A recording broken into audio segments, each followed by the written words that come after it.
Allez, bonjour à toi qui m'écoutes ce matin. Je suis Charlie Fopa, formateur, consultant. Je voudrais te souhaiter la bienvenue sur ma chaîne YouTube ce matin.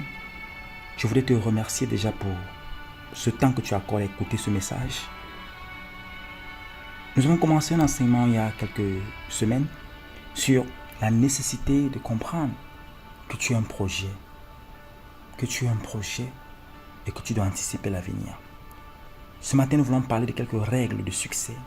Quelques règles qui te permettront de réaliser tes rêves. Ah oui. Est-ce que tu as un rêve, mon frère? Est-ce que tu as un rêve, ma soeur? Dieu a un plan merveilleux pour ta vie. Mais tu dois comprendre que tu dois avoir un rêve. Ma Bible me parle d'un monsieur qui s'appelait Joseph dans Genèse. Il a reçu un rêve. Un rêve qui venait de Dieu. Ah oui. Le rêve, ce n'est pas le souhait. Le rêve, ce n'est pas l'envie. Le rêve, ce n'est pas le désir. Le rêve, c'est l'image que Dieu met dans ton cœur, dans ton esprit, de ce que tu seras demain, mon frère. Ah oui.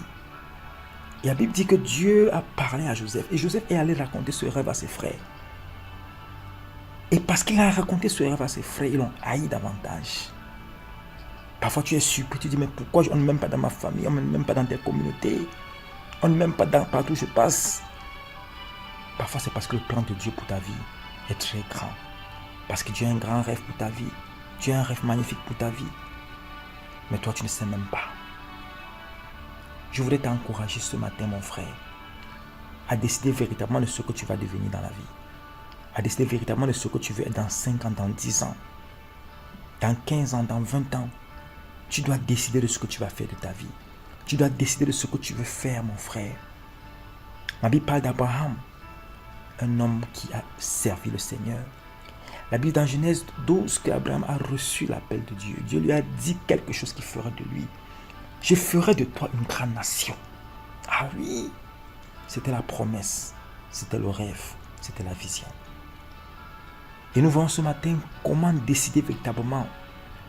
Décider véritablement demande de prendre des risques, mon frère.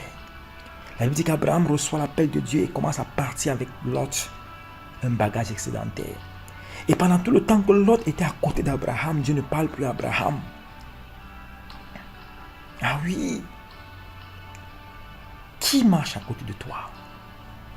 Quelles sont tes fréquentations? Quels sont les milieux où tu entres, mon frère? La Bible dit qu'en chemin, Abraham a eu un problème parce qu'il y a eu un choc entre les bergers d'Abraham et les bergers de Lot. Il y a eu une dispute, il y a eu une frustration. Et à cause de la frustration, Abraham dit à Lot, nous devons nous séparer. Nous devons nous séparer. Et la Bible dit, Abraham dit à Lot, si tu vas à gauche, j'irai à droite. Si tu vas à droite, j'irai à gauche. En d'autres termes, peu importe la direction, alors il faut seulement qu'on se sépare. Et ce qui est intéressant, c'est qu'Abraham savait une chose. Peu importe le côté qu'il prendrait, lui, il avait reçu une vision de Dieu. La Bible déclare que sans la vision, le peuple périt. Un homme sans vision est un homme sans direction. Un homme sans vision est un homme sans objectif, est un homme sans futur, sans avenir. Tu dois avoir un rêve.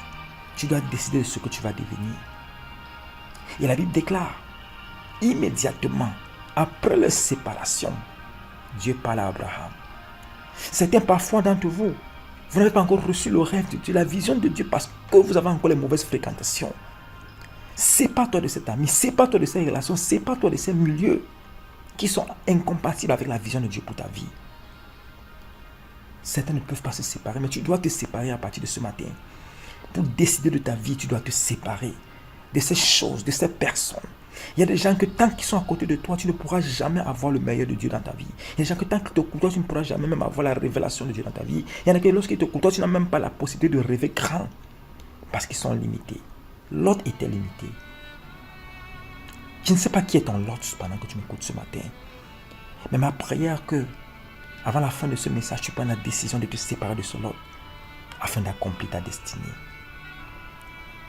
Et ma Bible dit que Dieu dit à Abraham, regarde au nord, regarde au sud, regarde à l'est, regarde à l'ouest. Aussi loin que tu peux voir. Ah oui. Après la loi de séparation, nous avons la loi de la correspondance.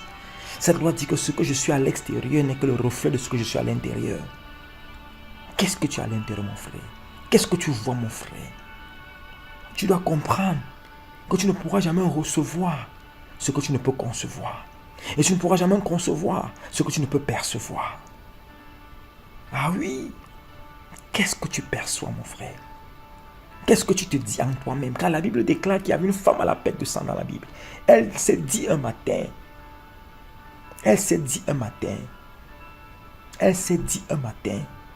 si seulement je pouvais toucher le vêtement de Jésus, je serais guéri. Ça faisait 12 ans qu'elle souffrait.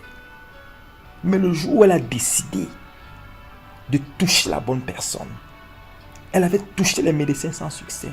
Elle avait touché les spécialistes sans succès. Elle avait touché les spécialistes de toutes sortes sans succès. Mais le jour où elle a touché la bonne personne, le jour où elle s'est dit en elle, mais qu'elle a touché la bonne personne, le miracle s'est produit dans sa vie. Ce rêve s'est accompli. Je ne sais pas quel est ton rêve ce matin. Peut-être c'est de construire une belle maison. Peut-être c'est d'acheter une belle voiture. Peut-être c'est de recouvrer ta santé. Ce rêve est possible. Ce rêve est réalisable. Tu peux accomplir ce rêve. Mais tu dois décider ce matin. Peut-être c'est ce chocolat que tu aimes beaucoup. Désolé pour ceux qui aiment le chocolat, franchement. Peut-être c'est ce sucre que tu aimes tant qui bloque ta santé. Ah oui. Peut-être c'est ton alimentation qui est le problème dans ta santé. Tu dois te séparer de tout ce qui empêche que tu n'en as le plan de Dieu. Je suis venu pour t'encourager ce matin, mon frère. Je suis venu pour t'encourager ce matin, ma soeur. Et te rappeler que ce rêve est possible. Parce que tout est possible à ceux qui croient. Tu peux accomplir ce rêve. Ce rêve est possible. Avec Dieu, tout est possible. Et je voulais terminer pour te faire comprendre combien il est fondamental que tu sois décidé. Ne dis pas que Dieu sait, il a déjà décidé. Non. Dieu savait pour Bartimée. Il savait que Bartimée était aveugle. Il savait. Mais il lui a encore demandé, que veux-tu que je fasse pour toi? Que veux-tu que je fasse pour toi? Es-tu résolu à voir? Parce qu'il y a des aveugles qui ne veulent pas voir. Ils sont contents de leur situation. Ils sont contents parce qu'on leur fait de l'aumône. Ils ne veulent plus aller vers les efforts. Ce matin, ce ne sera pas ton portion. Pendant que tu m'écoutes ce matin, prends la résolution de véritablement changer ta vie. Prends la résolution de définir clairement ce que tu veux. Parce qu'à partir de mercredi, nous verrons un autre enseignement qui nous amènera à une autre dimension. Lorsqu'on sait ce qu'on veut, on a une autre étape à suivre. On a des étapes que nous suivrons. Mais je suis sûr d'une chose. Pendant que nous parcourons les étapes ensemble, Dieu, qui t'a donné ce rêve, l'amènera à se réaliser. Sur ce, je veux te dire, mon frère, sois béni, sois une lumière pour ta génération. Impossible n'existe pas avec Dieu, car tout est possible à celui qui croit. Sur cette note, je te dis shalom.